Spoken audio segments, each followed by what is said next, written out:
Good morning everyone, welcome to my mini blog day 28। तो last ब्लगे तुम्हारा देखेছিলাম আমার বোনের ঘরে আমি ছিলাম, আর তারপর দিন কিন্তু আমার মায়ের ঘরে আছে। রাত্রেবেলা ঘরে চলে গেছিলাম। তো দেখো সকালবেলা আবার চলে এসেছে, এদিকে দিদাও চলে এসেছে, এদিকে রান্না বাড়া খুবই তোড়জোড় চলছে। বড় বড় মাছের পিস থেকে ওইদিকে ভাজা হচ্ছে, পিস ভাজা হচ্ছে, আর বাকি রান্নাটাও এদিকে হচ্ছে।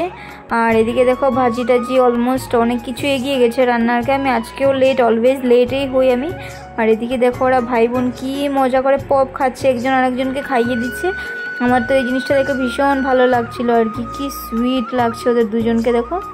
আর তারপর দেখো এদিকে চলে এসেছে আমাদের অ্যানিভার্সারি গিফটটা, যেটা আমি তোমাদেরকে কালকের ভিডিওতে যেটা তোমরা দেখেছিলে আর কি।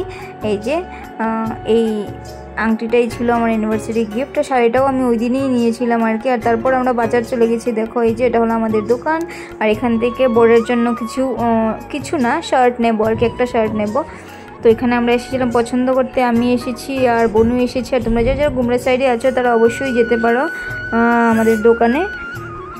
তো তোমরা কমেন্ট সেকশনে জানি যে কোন শার্টটা এখানের মধ্যে তোমাদের ভালো লেগেছে। আমার কাছে তো হোয়াইট শার্টটা প্লেন ভীষণ ভালো লেগেছে, বাট এটা ছোটো সাইজ ছিল না, এটা বড় ছিল, তবুও আমার কাছে ভালো লেগেছে। এই মাস্টার্ড ইয়েলো শার্টটা আমার কাছে ভালো লেগেছে। আর তারপর আমরা চলে গিয়েছিলাম কিছুটা শার্ট নিয়ে শাড়ি নেওয়ার জন্য একটা দোকানে আর কি। তো শাড়ি টাড়ি নিয়ে, আর ওইখান থেকেই আমার একটা শাড়ি ভালো লেগেছে, যেটা তোমরা দেখেছিলে ইয়েলো কালার, আমি নিয়েছি আমার লাস্ট ব্লগে। তো শাড়ি টাড়ি নিয়ে সব কিছু নিয়ে দেখো আমরা বেরিয়ে পড়েছি যে ব্যাগ ভর্তি করে। এখানে একটা আমার শাড়ি রয়েছে, একটা বুয়ো শাড়ি রয়েছে, বাকি দুটো ফেরত আসবে আর কি। তারপর আমাদের দোকানে চলে এসেছি। দোকানে এসে যে শার্টগুলো এনেছিলাম ওগুলো নিয়ে নিয়েছি এখান থেকে। আর তো ঘরে এসে দেখি বনু পুরো ঘরটর গুছিয়ে সুন্দর করে রেখে দিয়েছে একদম ভালো করে। আর এই যে দেখো আমি আমাকে দেখছিলাম একটুখানি আয়নাতে।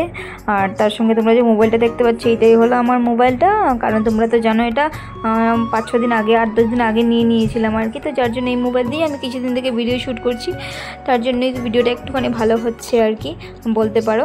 আর এদিকটাতে দেখো কিছুক্ষণ পর আমি আমার মেয়েকে খাইয়ে দিচ্ছিলাম, এখনও কিন্তু কেউ আসেনি, খাইয়ে দিচ্ছিলাম আর আমিও খাবো। আর সামনের দিকে দরজাটা বন্ধ করে রেখেছি, তার কারণ হলো কি বলবো, হনুমানের এত উৎপাত কি বলবো তোমাদেরকে আর কি।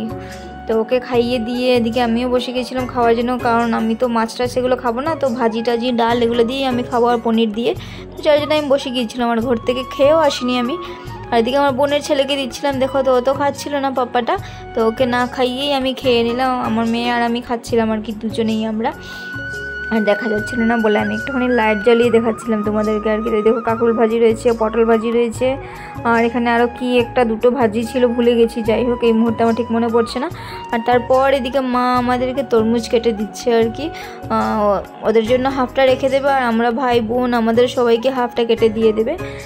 তারপর ওই দিন আর কিছু ভিডিও শ্যুট করা হয়নি, চলে এসেছিলাম ঘরে এসে ঘুমিয়ে পড়েছি। তারপরের দিন সকালবেলা দেখো এখানে পুরি বানিয়েছি, আর বাইরের ওয়েদারটা দেখো কত সুন্দর বৃষ্টি পড়ছে, কত সুন্দর বললে ভুল হবে, বৃষ্টিটা তো পুরো মাথা খারাপ করে দিচ্ছে আমাকে। দেখো মিনি ব্লগটা কেমন লাগলো অবশ্যই কমেন্টে জানিও। টাটা।